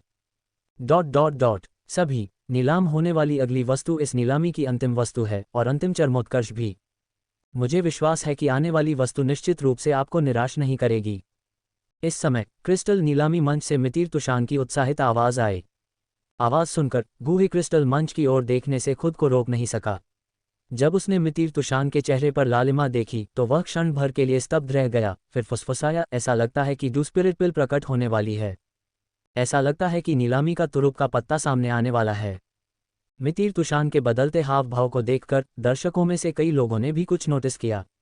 फुसफुसाती हुई बातचीत बंद हो गई और अनगिनत निगाहें क्रिस्टल मंच पर टिकी थीं, जो इस नीलामी के भव्य समापन का बेसब्री से इंतजार कर रही थीं। आखिरकार ये सामने आ रहा है। मितिर तुशान की बातें सुनकर बुजुर्ग के चेहरे पर गुलाबी रंग की झलक दिखाई दी। निजी कमरे में नलन भी अपनी आंखों में प्रत्याशा की चमक के साथ चमक रहे थे, बुदबुदा रहे थे, डू स्पिरिट पिल अपना रूप दिखाने वाली है। दूसरी तरफ मू परिवार के मुखिया मू चेन ने भी इस समय अपने चेहरे पर कुछ मुस्कुराहट को रोका। उनकी उदासीन नज़र चील की तरह तीखी हो गई। ताली ताली। क्रिस्टल स्टेज पर मितिर तुषान ने गंभीर भाव से ताली बजाई। जैसे ही तालियां गूंजी, क्रिस्टल स्टेज के किनारे से अचानक क्लिक की आवाज़ें आने लगीं। जल्द ही एक काली धातु की बाढ़ धीरे धीरे उठी, जिसने मंच के चारों ओर एक गोलाकार घेरा बना दिया। यहाँ तक कि क्रिस्टल स्टेज के ऊपर की जगह भी धातु की सलाखों से ढकी हुई थी। हे कृपया बहुत चिंतित न हो, ये सिर्फ एक उपाय है जो हम नीलामी की वस्तुओं की सुरक्षा सुनिश्चित करने के लिए करते हैं। जेल की तरह बनी बाढ़ को देखकर क्रिस्टल स्टेज पर मितिर तुषान ने भीड़ को समझाते हुए मुस्कुराते हुए कहा, ये जेल ठंडे लोहे से बनी है, यहाँ तक कि डुकिंग पावरहाउस को भी कम समय में बाहर निकलना मुश्किल होगा। बोलते समय नीलामीकर्ता ने जानबूझकर विभिन्न स्थानों से निजी कमरों को स्कैन किया और निहितार्थ स्पष्ट था। उन परिवारों के उच्च पदस्थ प्रतिनिधियों के लिए वे इस विशेष निर्देश पर बस हल्के से मुस्कुराए। उन्होंने बहुत अधिक ध्यान नहीं दिया। पिछली नीलामी में बोली युद्ध और नीलामी की वस्तुओं को जब्त करने के प्रयासों की घटनाएं सामान्य नहीं थीं। इसलिए जियामा नीलामी घर का सतर्क रहना सामान्य था। अन्यथा अगर चीजें जबरन उनके अपने मैदान पर छीन ली जाती तो जियामा नीलामी घर जियामा साम्राज्य में कहाँ खड़ा होता।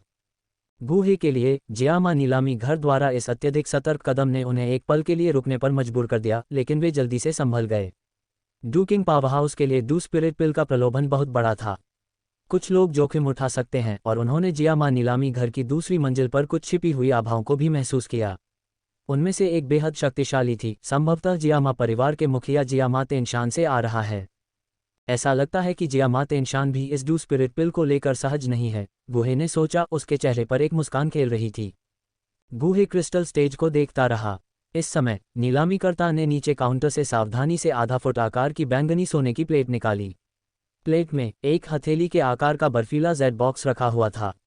बॉक्स का रंग हल्का पीला था और दूर से भी लोग बर्फीले जेड से निकलने वाली हल्की सफ़ेद ठंडी हवा को स्पष्ट रूप से देख सकते थे, जो शीर्ष गुणवत्ता वाले बर्फीले जेड के असाधारण संरक्षण प्रभाव को दर्शाता था। बर्फीले जेड बॉक्स की उपस्थिति के साथ पूरा नीलामी घर, विशेष रूप से प्रमुख परिवारों के प्रतिनिधि, सीधे खड़े हो गए। उनकी आंखें बिना किसी लालच के बर्फीले जेड बॉक्स पर टिकी हुई थीं। लोहे की बाड़ के बाहर लालची निगाहों को अनदेखा करते हुए जियामा तुषान ने बैंगनी सोने की प्लेट को नीलामी मंच पर धीरे से रखा।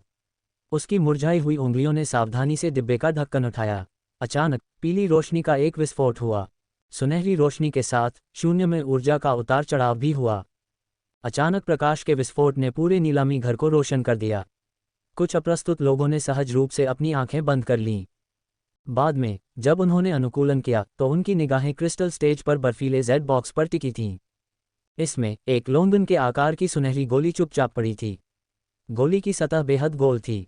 गोली ने एक मजबूत ऊर्जा कंपन उत्सर्जित किया, एक ऐसी घटना जो केवल छठी श्रेणी और उच्च श्रेणी की गोलियों में ही होती है। पूरा नीलामी घर मायावी सुनहरी रोशनी के नीचे एक मौत के सन्नाटे में डूब गया। हालांकि दर्शकों में से कई लोगों को इस गोली के बारे में सटीक जानकारी नहीं थी, लेकिन पिछली सुनहरी रोशनी के विस्फोट को देखते हुए वे इसकी असाधारणता को स्पष्ट रूप से महसूस कर सकते थे। नतीजतन उनके चेहरे पर लालची नजर आ रही थी। उन लोगों के विपरीत जो इस गोली के बारे में सटीक विवरण नहीं जानते थे, निजी कमरों में उच्च स्तरीय व्यक्ति अचानक उत्साहित हो गए।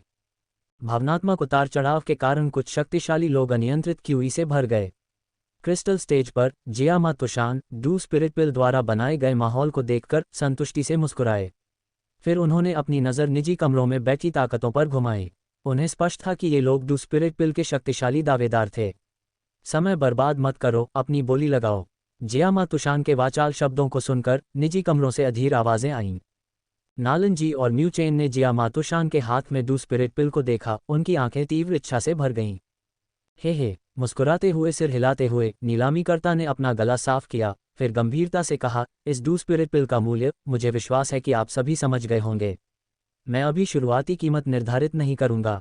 बेझिझक बोली लगाएं और सबसे ज्यादा बोली लगाने वाला जीत जाएगा। जैसे ही डू स्पिरिट पिल दिखाई दी, नीलामी घर में माहौल सबसे विस्फोटक चरमोत्कर्ष पर पहुंच गया। निजी कमरों में उच्च स्तरीय लोगों ने आखिरकार चौंका देने वाली और शर्मीली बोली लगाना शुरू कर दिया। भले ही डू स्पिरिट पिल के लिए कोई शुरुआती कीमत नहीं थी, लेकिन जियामा तुषान के नीलामी हथौड़े के गिरने के बाद कीमत एक पल में 2 मिलियन तक बढ़ गई। इसके अलावा ये कीमत आसमान छूती रही। 2,100,000 सोने के सिक्के, 2,300,000 सोने के सिक्के, 2,500,000 सोने के सिक्के, ... 3 मिलियन सोने के सिक्के। कुछ सांसों के बाद डू स्पिरिट पिल की कीमत पहले ही 3 मिलियन सोने के सिक्कों तक बढ़ चुकी थी। ये दृश्य दर्शकों में से अधिकांश लोगों को अचंभित कर गया, उन्हें विश्वास ही नहीं हुआ। मूल्य वृद्धि की भयावह गति उनके अस्तित्व के कई वर्षों में लगभग अभूतपूर्व थी। इतनी लापरवाही से हजारों सोने के सिक्के फेंकना, छठी रैंक वाली डू स्पिरिट पिल के प्रलोभन के सामने ऐसी हिम्मत और दृढ़ संकल्प स्पष्ट रूप से प्रदर्शित हुआ। बढ़ती कीमतों ने नीलामी घर के माहौल को एक उत्साहपूर्ण कोलाहल में बनाए रखा, एक पल के लिए भी नहीं गिरा। यहाँ तक कि जो लोग जानते थे कि अब उनके पास आइटम के लिए बोली लगाने की योग्यता नहीं है, वे भी इस रोमांचक प्रतियोगिता से मोहित हो गए। ऐसी लुभावनी वित्तीय प्रतियोगिता को देखकर उन्हें लगा कि यह यात्रा सार्थक थी।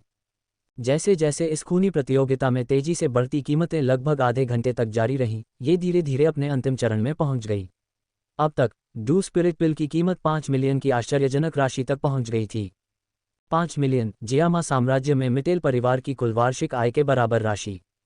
ये बहुत बड़ी राशि शायद कुछ ऐसी थी जिसे पूरे जियामा साम्राज्य में केवल कुछ ही ताकतें बिना किसी परवाह के आसानी से निकाल सकती थीं। जैसे ही कीमत इस बिंदु पर पहुंची, कमजोर ताकतों ने आखिरकार हार माननी शुरू कर दी। लगभग आधे घंटे की गहन बोली के बाद डू स्पिरिट पिल की कीमत आखिरकार 6 मिलियन की आश्चर्यजनक राशि पर पहुंच गई। 6 मिलियन, जियामा साम्राज्य में मिटेल परिवार की कुल वार्षिक आय के बराबर एक खगोलीय आंकड़ा। इस तरह की विशाल राशि शायद कुछ ऐसी थी जिसे पूरे जियामा साम्राज्य में केवल कुछ ही ताकतें बेपरवाही से खर्च कर सकती थीं। इस स्तर पर कुछ कमजोर ताकतों ने आखिरकार हार माननी शुरू कर दी। जैसे जैसे अथक बोली जारी रही, 10 मिनट बाद नालन जी की आंखों में उग्रता की झलक दिखाई दी। अंत में एक झटकेदार भाव के साथ उसने 6 मिलियन की खगोलीय कीमत चिल्लाई, जिससे पूरा नीलामी घर सन्नाटे में डूब गया। 6 मिलियन के लिए छठी रैंक की गोली। लगभग कुछ मिनटों के बाद खामोश नीलामी घर धीरे धीरे संभल गया। एक दूसरे को देखते हुए उनकी आंखें भयावह खगोलीय कीमत से सदमे और उत्साह से भर गईं। 6 मिलियन, इतनी बड़ी राशि, एक परिवार को इसे इकट्ठा करने में कितना समय लगेगा? नालन जी ने वास्तव में इतनी ऊंची बोली लगाई जिससे वुडचेन सहित अन्य परिवार स्पष्ट रूप से चौंक गए। एक दूसरे को असहाय रूप से देखने के बाद उन्होंने अप्रिय भावों के साथ अपनी बोलियां वापस ले लीं। आप हथौड़ा क्यों नहीं मार रहे हैं? किसी और को बोली लगाते हुए न देखकर नालन जी ने आग्रह किया और क्रिस्टल स्टेज पर मितिर तुशान को देखा, जो स्तब्ध लग रहा था। मितिर तुशान ने तभी प्रतिक्रिया दी। नीचे दर्शकों से एक प्रतीकात्मक पूछताछ के बाद उन्होंने सीधे नीलामी को बंद कर दिया। अध्याय 50, मितिर टेंगशान का अनुरोध। निजी कमरे से बाहर निकलते हुए गूहे दरवाजे पर खड़ा था, थोड़ा धुंधला आसमान देख रहा था। उसने गहरी सांस ली, फिर नीलामी घर में एक लाउंज की ओर मुड़ गया। नीलामी से पैसे और खरीदी गई वस्तुओं को पहले प्राप्त करना बेहतर है, गूहे ने चलते हुए खुद से कहा। लाउंज में प्रवेश करते हुए गूहे ने अपना वीआईपी कार्ड एक नौकरानी को सौंप दिया। अपना उद्देश्य बताने के बाद उसे सम्मानपूर्वक अंदर ले जाया गया। कृपया एक क्षण प्रतीक्षा करें, सर। नीलामी समाप्त होने वाली है और हमारा स्टाफ नीलामी की वस्तुओं को निपटाने में आपकी सहायता करेगा, नौकरानी ने गूहे के बगल में टेबल पर एक कप गर्म चाय रखते हुए कहा और शालीनता से कमरे से बाहर निकल गई। थोड़ा सिर हिलाते हुए गूहे ने चाय का प्याला अपने हाथों में पकड़ लिया और एक घूंट लिया। बंद आंखों से गूहे ने लयबद्ध तरीके से अपनी उंगलियां टेबल पर थपथपाईं। काफी समय बाद अचानक दूर से कदमों की आहट सुनाई दी। गूहे ने धीरे धीरे अपनी उंगलियां थपथपाना बंद कर दिया। अपनी आंखें खोलते हुए गूहे ने उठे हुए पर्दे की ओर देखा, जहां मितिर तुशान 2 नौकरानियों के साथ मुस्कुराते हुए चेहरे के साथ अंदर आया। धीरे से सिर हिलाते हुए गूहे ने धीरे से कहा, क्या नीलामी समाप्त हो गई है, सर? हे, ये सफलतापूर्वक समाप्त हो गई, मितिर तुशान ने मुस्कुराते हुए सिर हिलाया। उसकी नज़र गूहे पर बिना कोई निशान छोड़े धीरे से घूम गई। अपना हाथ हिलाते हुए उसके पीछे खड़ी नौकरानी ने जल्दी से एक चांदी की ट्रे उठाई। ट्रे पर 7 अलग अलग रंग की लहरों वाला एक बैंगनी सोने का कार्ड रखा था। 7 लहर वाला बैंगनी सोने का कार्ड केवल डूक्यूई महाद्वीप पर डूकिंग पावरहाउस के पास ही एक योग्यता थी। बेशक अपवाद थे और एक 5वीं रैंक का कीमियागर भी इस तरह की स्थिति के लिए योग्य था। कीमिया राजा, नीलामी में आपकी डू स्पिरिट पिल की कुल कीमत 6 मिलियन सोने के सिक्के हैं। 10% नीलामी शुल्क घटाने के बाद आपके पास 5,400,000 सोने के सिक्के बचे हैं, मितिर तुशान ने मुस्कुराते हुए अपनी आंखें मूंदते हुए कहा। फायर स्पिरिट मशरूम की कीमत 1,200,000 है और 5वीं रैंक के राक्षसी जानवर के अंडे की कीमत 2 मिलियन सोने के सिक्के हैं। आपके पास अंतिम राशि 2,200,000 सोने के सिक्के हैं, जो सभी इस बैंगनी सोने के कार्ड में हैं। और आपके द्वारा खरीदी गई वस्तुएं इस स्टोरेज रिंग में हैं। मितिर तुशान ने इशारा किया और नौकरानी ने चांदी की ट्रे गूहे को सौंप दी। ट्रे पर 7 तरंग बैंगनी सोने का कार्ड और एक साधारण स्टोरेज रिंग थी। कार्ड और अंगूठी लेते हुए गुहे ने रिंग में फायर स्पिरिट मशरूम और 5वीं रैंक के राक्षसी जानवर के अंडे का सावधानीपूर्वक निरीक्षण किया और उन्हें बाहर निकालकर अपनी स्टोरेज रिंग में रख दिया। अब जब आइटम हाथ में है तो मैं आपको और परेशान नहीं करूंगा। अलविदा, गुहे ने कहा, जाने के लिए उठते हुए। रुको कीमिया राजा, हे कीमिया राजा, कृपया रुको। मेरे परिवार के मुखिया को एक अनुरोध करना है। अगर कीमिया राजा को कोई आपत्ति न हो तो क्या आप हमारे परिवार के मुखिया से मिलकर बात कर सकते हैं? मितिर तुशान ने अचानक मुस्कुराते हुए कहा जब गुहे जाने वाला था। एक पल के लिए हिचकिचाते हुए गुहे आखिरकार पीछे मुड़े और अपनी सीट पर बैठ गए। ये देखकर मितिर तुशान समझ गए कि गुहे ने उनके अनुरोध पर सहमति जताई है और प्रसन्न भाव प्रकट किया। उन्होंने गुहे को सम्मानपूर्वक प्रणाम किया और कहा, मैं कीमिया राजा को एक पल के लिए प्रतीक्षा करने के लिए परेशान करूंगा। मैं जाकर हमारे परिवार के मुखिया को ले आऊंगा। इतना कहने के बाद मितिर तुशान मुड़े और कमरे से बाहर चले गए। एक पल बाद फीके कदमों की आहट सुनाई दी और भूरे बालों वाले एक बुजुर्ग व्यक्ति अंदर आए। मितिर टेंगशान कीमिया राजा को सम्मान देते हैं। जैसे ही बूढ़ा व्यक्ति अंदर आया उसने मुस्कुराते हुए गुहे का सम्मानपूर्वक अभिवादन किया। गुहे ने ऊपर देखा और सीधे कहा, मुझे आश्चर्य है कि आपने मुझे रुकने के लिए क्यों कहा, सर। मितिर टेंगशान ने एक पल के लिए हिचकिचाहट दिखाए, फिर धीरे से बोला, मुझे आश्चर्य है कीमिया राजा, क्या आप एक ऐसा अमृत परिष्कृत कर सकते हैं जो जीवनकाल बढ़ाए? एक ऐसा अमृत जो जीवनकाल बढ़ाए? गुहे थोड़ा स्तब्ध था। क्या ऐसा हो सकता है कि इस आदमी के पास बहुत कम समय बचा है? मितिर टेंगशान ने गुहे को देखा, उसके चेहरे पर बेचैनी का भाव दिखाई दे रहा था। एक पल के चिंतन के बाद गुहे ने शांति से कहा, बेशक एक ऐसा अमृत है जो जीवनकाल बढ़ाता है। ये सुनकर मितिर टेंगशान बहुत खुश हुआ और जल्दी से पूछा, इस अमृत का नाम क्या है? क्या कीमिया किंग मुझे इसे परिष्कृत करने में मदद कर सकता है? गुहे ने एक पल के लिए हिचकिचाहट दिखाए और उदासीनता से उत्तर दिया, मुझे किंगमिंग दीर्घायु गोली नामक एक अमृत के बारे में पता है। इसे लेने के बाद आप अपना जीवनकाल बढ़ा सकते हैं। किंगमिंग दीर्घायु गोली? मितिर टेंगशान ने पूछना जारी रखने से पहले खुद से कहा, मुझे आश्चर्य है, ये किंगमिंग दीर्घायु गोली किस रैंक की है?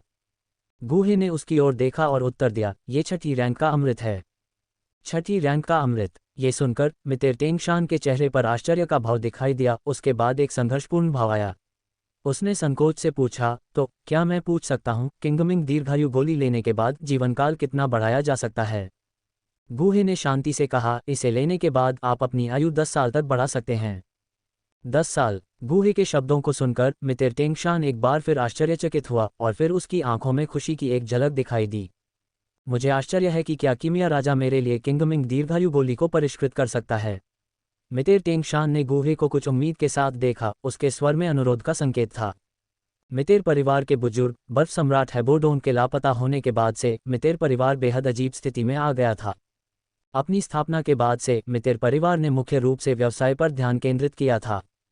कई वर्षों तक मितिर परिवार ने अपार धन इकट्ठा किया था, पूरे जियामा साम्राज्य में सबसे धनी परिवार का खिताब गर्व से प्राप्त किया।